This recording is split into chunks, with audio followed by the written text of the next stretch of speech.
Ouais, Balabi Bongo, c'est bien moi, Clip Solaire, mon sosoyer, sous de tous les animateurs. Abonnez-vous massivement sur NL Nolda TV. Passe au Bozaba News. Onzamba to saka si kokalo na tongo na ba news onzamba za osala on asiso sala on te bisi tika so to so sala ngo. Balabi NL Nolda TV na top. NL Nolda beti bango fimu fi chicote. Si votre tribunal peut le faire, même après la prise en délibéré de l'affaire, pourquoi dénier au parti les soins de le faire avant la prise en délibéré de l'affaire? Donc, votre honneur, pour des raisons pédagogiques, j'étais obligé d'y revenir et nous estimons qu'il n'en est pas le cas. En somme, il n'y a pas de détournement puisque les titres, les valeurs des sommes perçues par M. Djamal sont constatées par la présence des belles. Donc, vous l'enverrez après l'avoir acquitté de toute fin de poursuite. J'ai dit. Merci beaucoup. Vous avez encore 15 minutes. Merci, votre honneur. Je voudrais revenir par rapport à l'unité du ministère public, l'unicité, dirais-je. Nos confrères Dieudonné Kalouba, pour qui j'ai beaucoup de respect, est revenu sur ça. Votre honneur, partant de l'article 71 de la loi portant organisation et fonctionnement, dirais-je, de la loi de l'OCJ, votre honneur, cet article 71 dit ceci. Le ministère public remplit les devoirs de son office auprès des juridictions établies dans son ressort. Le ministère public soutient tantôt que j'ai lu le PV. Tel a dit, j'ai lu, nous avons tous entendu. Le ministère public n'a jamais posé des actes outre que fixé cette affaire. Si l'unicité du ministère public y avait, votre honneur, les parquets, le cour d'appel de Kinshasa Matete allait saisir votre juridiction. Chose qui n'était pas, dirais-je, chose que le parquet, dirais-je, après la cour d'appel de Kinshasa Matete n'a pas fait, parce que le ressort ne lui permet pas de venir devant vous, votre honneur. L'unicité se démontre et s'explique clairement ici. Le ministère public étant du parquet général, cour d'appel de Kinshasa Gombe, siège devant le tribunal de grande instance de Kinshasa Gombe. Parce que c'est son ressort et l'unicité se justifie ici. Nous comprenons l'unicité du ministère public par là. Mais quelqu'un part à Matete, il instruit le dossier. Après avoir instruit et arrêté irrégulièrement, et on fait savoir au ministère public, voilà, on a violé la Constitution. On est marché sur cette loi fondamentale au nom d'une instruction quelconque. Et on vient, on donne, dirais-je, on présente les pièces sans une instruction complémentaire. On n'a jamais auditionné M. Jamal au parquet général de Kinshasa Gombe. Je mets ma main à couper si le ministère public peut nous brandir même les pièces, les PV d'audition. Aucune fois, le dossier est fixé tel qu'envoyé. Même si on pouvait dire que c'était parfait, la perfection du travail du parquet général de Kinshasa Matete. Mais cela n'exclut pas que les instructions complémentaires pour permettre, moi, au parquet général de Kinshasa Gombe, de revenir et justifier son travail, conformément à l'article 71. Cet article 71, on ne l'a pas respecté. On est passé outre. Et là, la notion de l'unicité n'a été pas respectée, votre honneur. Nous rappelons que le procès a un caractère pédagogique. Et tous ceux qui sont en train de nous suivre, au-delà même des gens qui ne sont pas dans cet auditoire, parce que le procès est télévisé, que diront ces étudiants? Voilà, on peut instruire un dossier de l'autre côté, au-delà du ressort, et revenir et fixer, sans des instructions complémentaires, au nom de l'unicité. Non, votre honneur. Non, nous devons rectifier, c'est dire votre honneur. Il n'y a jamais une unicité dans cette, par rapport à cette matière telle que présentée ici. Monsieur Djamal, jamais auditionné au parquet général de Kinshasa-Gombe. Et nous estimons que le ministère public ainsi que la partie civile n'a pas rencontré nos moyens. Nous réitérons nos dires, votre honneur, j'ai dit. Merci beaucoup, maître. Vous êtes encore dans le temps vous imparti. Vous avez encore 10 minutes. Merci, Monsieur le Président, pour ce deuxième tour ou encore le troisième tour de parole.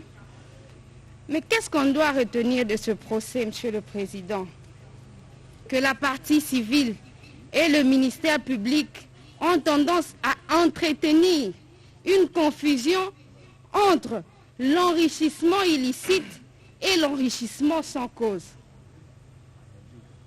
Dans le cas de l'enrichissement sans cause, Monsieur le Président, parce qu'on veut vous faire croire qu'il y aurait eu des surfacturations, ce n'est pas devant vous qu'on serait appelé à plaider. Peut-être vous, mais revêtu de la casquette de juge civil.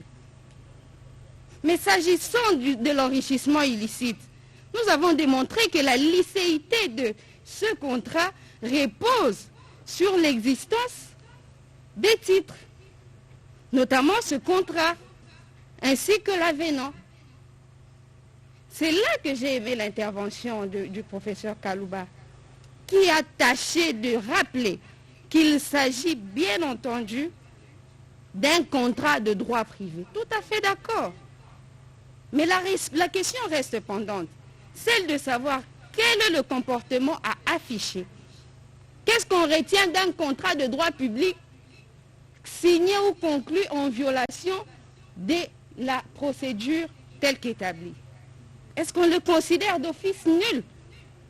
Mais si oui, quel sera le sort des actes préalablement commis par les parties? Prenons le cas concret. Maintenant qu'il y a déjà quelques maisons construites au camp Tchad, il y a quelques maisons commandées au port, que ce soit de Matadi, que ce soit de Dar es Salaam. Si on doit considérer que le contrat est nul, quel est l'essor de tous les actes posés par chacune des parties? Parce que même l'État a déjà déboursé les sommes d'argent. Il se contente de la prison et on utilise de l'argent parce qu'il y en a encore. Il gît au dossier les procès-verbaux de blocage de comptes ou de gel. C'est là tout le problème. C'est ainsi que nous disons que le contrat est régulier, que l'avenant, dès l'instant où, dès lors qu'il n'a pas encore été annulé, il produit ses effets. Nul ne peut déposer ni outre ni contre un titre authentique ou même sous seing privé. Parce qu'un titre sous seing privé produit les mêmes effets entre parties dès lors que l'autre ne l'a pas remise en cause. Or, ici, le ministre Bitakwira a comparu. Disons qu'il a bien signé ce contrat, mais seulement qu'il a aussi appris comme les autres qu'il serait conclu en violation de droit, de la procédure en la matière. Monsieur le Président, distingué juge, membre de l'auguste composition, nous avons noté du bâtonnier Coco Kayoudi que notre client faisait tout ce qui lui était dicté. Admettons que cela soit vrai. N'est-ce pas que disparaît là le caractère, l'intention morale, l'intention de nuire, ou encore l'élément moral de toutes les préventions? Est-ce qu'on peut s'imaginer qu'il s'agissait d'un individu, d'un quidam, en face des hautes autorités du pays? Toute personne mise dans ces conditions ferait confiance. Mais quel est le problème qu'il incombe de sa responsabilité, alors que si on doit admettre le propos tel que relevé par le bâtonnier, l'élément moral n'existe pas, que ce soit pour les détournements, que ce soit pour la corruption ou encore les blanchiments des capitaux. Monsieur le Président, l'organe de la loi vous dit que c'était à titre précaire que les sommes d'argent ont été détenues. On doit nous étaler sur la précarité ou alors simplement laisser et considérer qu'il a été à court d'arguments. Mais pour comprendre qu'il ne s'agissait pas d'une détention précaire, il faut se dire à quel moment et par quelle manière Samy Jamal se retrouverait délié de l'engagement pris. Ça s'appelle là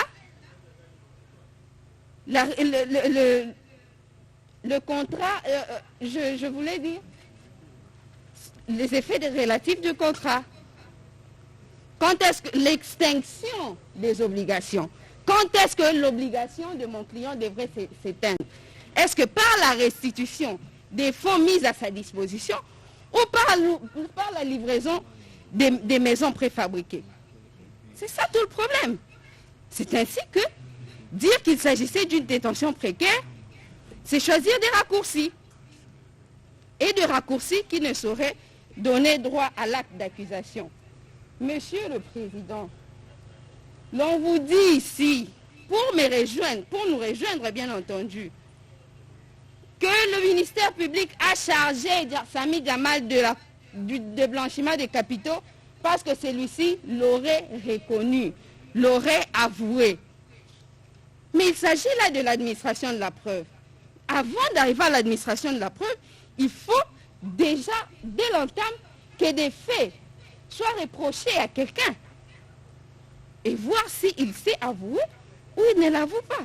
Vous n'allez quand même pas me dire, monsieur l'organe de la loi, que si aujourd'hui je vous dis que je venais de tuer quelqu'un, vous allez directement me mettre en prison. Ce n'est pas différent de dire qu'on poursuit Samy Jamal pour blanchiment des capitaux parce que lui-même a dit qu'il avait envoyé. C'est facile, monsieur le Président. Et vous conviendrez avec moi que quelquefois brûler les étapes, c'est se brûler par étapes. C'est ainsi que vous venez de constater qu'on balaye encore du revers de la main les préventions liées au blanchiment des capitaux. Mais s'agissant des donations, que dire de ces donations? Est-ce qu'on va faire croire ici aux gens que nous ne nous sommes jamais sentis dans la joie lorsqu'on va quelque part et qu'on se rend compte qu'il y a quelqu'un là-bas que l'on connaît et puis qui peut nous faciliter la tâche? Mais c'est faux. Qui n'a jamais remercié quelqu'un par un présent parce qu'il l'avait rendu à quelconque service? Mais le service qui a fait bénéficier de Massaro de cette parcelle n'est pas forcément celui lié au contrat dont nous parlons. L'on vous dit qu'ils se connaissent depuis plusieurs années. Il faut éviter ce raccordement frauduleux parce qu'il conduirait à la condamnation des innocents. Monsieur le Président, monsieur de la Cour, nous avons ainsi clôturé notre intervention. Mais puisque nous avons aussi des demandes à formuler, notre demande, elle est simple. Vous trouverez dans le dossier que des comptes bancaires ont été bloqués. C'est là que nous avons expliqué à votre tribunal que l'argent perçu par notre client était destiné et à l'achat, et à la vente, et à l'installation, et au transport, ainsi de suite. Parce que votre tribunal avait posé une question pertinente au ministre Bitakwira. Qu'est-ce que vous entendez par toute taxe compris ou tout frais compris? Et c'est cette question qui m'avait intéressé. C'est pour dire que les sommes d'argent qui sont détenues ou encore bloquées dans les comptes, ce sont celles-là qui vont lui permettre d'achever le contrat. Et que vous avez intérêt à protéger ce commerçant. Que va retenir les Libanais, les Indiens, les Pakistanais, les Nigérians ou encore les Congolais, mais qui sont investisseurs? À quoi devrait servir le Conseil spécial du président de la République en charge de l'investissement? Si aujourd'hui on doit se mettre à condamner un investisseur, un opérateur économique, simplement parce qu'il a fait ce que lui semblait être bon et ce que le ministère public n'a pas pu démontrer être contraire à la loi.